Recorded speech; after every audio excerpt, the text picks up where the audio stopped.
Hallo maatjies. Eendag lank gelede, waar die geelak en die blouak groei en die swartak gryp na jou enkels, waar die pyjama donkies die kweekgras kort hou en die kameelperde pesel in die soetdorings, waar die rooi spruit en die draaispruit kabbel oor die klippe. In die skaduwee van die Kransberge was daar twee maatjies genaamd Dirk en Frik. En hulle was lief vir boomklim, hulle was lief vir kleilat, hulle was lief vir fietsry, hulle was lief vir al die lekker prettige goeters wat hulle kon gedoen het in die bosveld.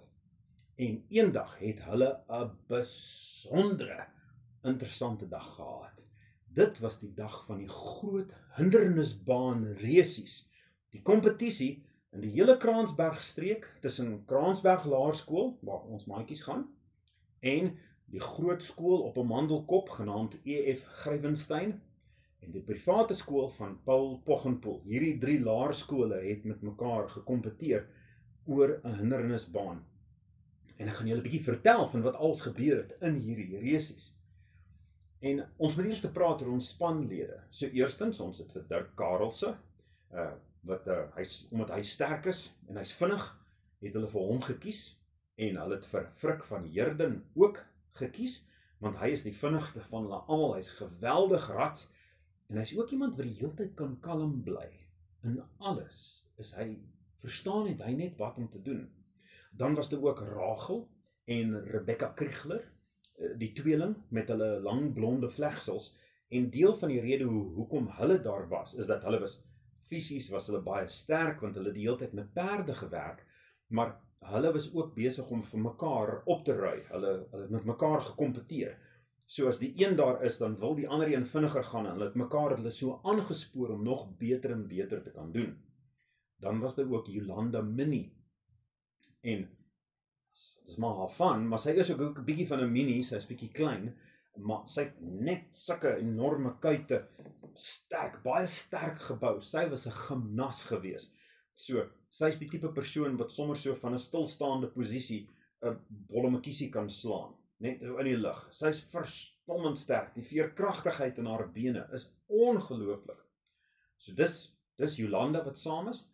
Dan was daar ook Magnus van Dormaal, en hy het 'n baie lang asem, groot uithou vermoë. En deel van die rede vir dit is dat sy pa is die posmeester op die dorp. En as sy pa nie daarby uitkom om alles af te lewer nie, dan Magnus moes toe hy moet dan op sy fiets maar klim, en dan moet hy gaan trap, en teen die bilte op en bilte af, dan moet hy gaan die pos gaan aflewer.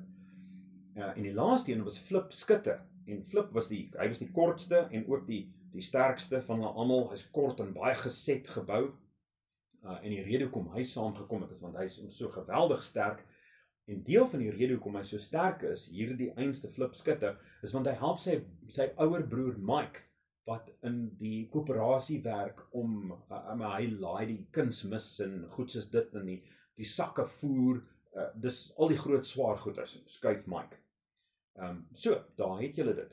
Flip Skutte, Magnus van Dormaal, Rachel en Rebecca Kriegler, Jolanda Minnie, Flip van Heerden en Dirk Karelse. En daar gaan hulle na hierdie dag van die groot kompetisie. En wat gebeur het is hulle het gehardloop teen die klok. So hulle het gesê dat die een span moet wegtrek, en dan het hulle gesê, goed, dan hulle het sekere hoeveelheid tyd, en dan moet die volgende een, en dan gaan die volgende een, en hulle meet mekaar van wie kan hierdie baan die vinnigste gaan doen.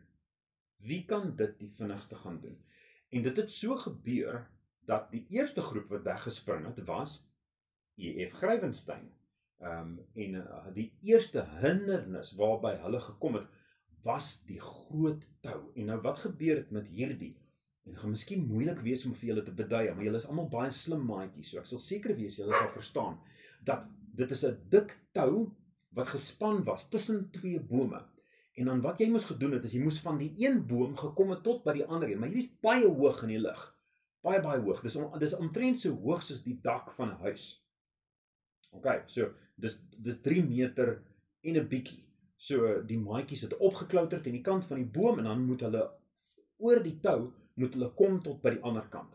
Nou, dit is 'n uitdaging. En E.F. Grywenstein se mense het gereken wat hulle gaan doen, is hulle gaan so onder die tou gaan hulle hang, hakkel hulle voete so bo op dit, so hulle sit hulle voete so op, en dan trek hulle self so met die tou langs. Dis wat hulle probeer het om te doen. En ongelukkig is dit die verkeerde manier. Want meneer Andries Dorlas, hy is die LO onderwyser wat vir die kinders toe gebring het. Nie LO soos wat julle vandag het nie, maar LO liggaamsopvoeding. Of liggaamsonderrig, nie lewensoriëntasie nie, maar liggaamsoefening. En hy was geweldig sterk, blonde hare, blou oë, hy het gelyk asof hy gekom het van Swede af. Hy is mos die onderwyser wat vir konstabel Nonita Nootnagel van die verkeersdepartement verskriklik beïndruk, maar dis 'n storie vir 'n ander dag. In elk geval, so hy wys toe vir die kinders wat die regte manier is om hierdie te doen. Hy het 'n groot passie vir hindernisbane, hy hou van die fisiese uitdaging, maar hy weet ook jy moet 'n bietjie dink oor wat daar aan die gang is. En hy wys vir die kinders toe, nee, jy hang nie onderste bo in die tou nie. Wat jy doen is jy lê bo op die tou. So jy hak jou een voet bo dit en jou ander been hang onder jou waarmee jy balanseer. So jy is in hierdie posisie, lê so bo op die tou en hierdie been is hier so agter, so en dan trek jy jouself so aan. Ek hoop julle kan dit sien. Maar ons sal as dit nie werk nie, dan sal ek 'n prentjie teken. So daar is die tou en die maatjie lê bo op dit en die een been is onder toe en die ander been hak jy jou voet net oor dit, trek jouself so langs. En hy verduidelik vir hulle dis hoe dit werk. Maar E.F. Grywenstein sien daarso van wat meneer Andries Dorlas besig is om te doen, maar hy beduie vir hulle so op die tou, doen dit soos die, en hulle is net so, ons eie manier waarop ons hierdie gaan doen. Ons verstaan beter, ons weet hoe hierdie ding werk, en hulle skenk nie aandag aan hom nie. En die maatjie sê aanvanklik, as is dit, maar meneer Andries, ons lê bo op die tou. Hy sê, glo my vry, dit sal werk. So waar is vet, daar trek hulle weg en E.F. Grywenstein hardloop daar so af met die bult, want dit is so op die kant van 'n koppie wat hulle gestaan het en dan hardloop hy af en dan kom hy by die groot boom, klouter op in die boom en dan gaan hulle oor met die tou. En die een maatjie gaan oor en soos wat hulle besig is om te gaan, dan begin hulle lyf om so te swaai, die hele plek vol, links en regs. En hulle swaai en hulle probeer en dan hulle probeer dit nog reg goed en dit werk nog. En toe die tweede maatjie op die tou kom, toe begin hy om nog meer te swaai. En die een wat voor is, verloor toe sy greep hier, so sy voete kom los en hy swaai en hy hang so daar soos 'n vink.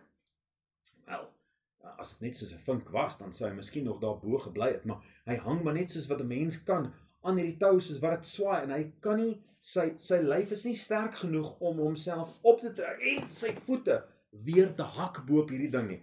Swaai en hy probeer hom so een arm na die volgende vorentoe te beweeg, maar dit wil nie werk nie en hy kom los en kerplaks, daar val hy neer op die grond en al die res van die lede van die span skrik hulle self skoon boeglam. Hy ongelukkig, daai span maatjie, hulle moes hom toe opgelaai het en boontoe gedra het. Almal moes afgeklim het, want jy moet die hele span moes die hindernis nou voltooi het. Toe moet hulle hom eers af en boontoe dra en 'n verband om sy voet sit en toe moet hulle weer gaan probeer en almal was dubbel versigtig. En hulle sê toe nee, wag, laat ons weer probeer, ons gaan weer nou begin. En hulle laat toe vir Kransberg skool om toe weg te trek. En daar trek hulle weg. En die eerste een wat voor is, want hy is die dapperste onder almal van hulle, was Frik. En Frik is op met die boom hier, soos 'n nagapie kan hy klouter, en hy gaan lê bo op hy tou, en hy hak sy voet agter hom, en hy begin hom so vorentoe te trek, en hy besef, maar hierdie werk eintlik baie maklik. En hy loop zip, dwars boor die tou, en hulle maak seker, daar's net een maatjie op die tou, op 'n slag, dat hy nie te veel swaai nie.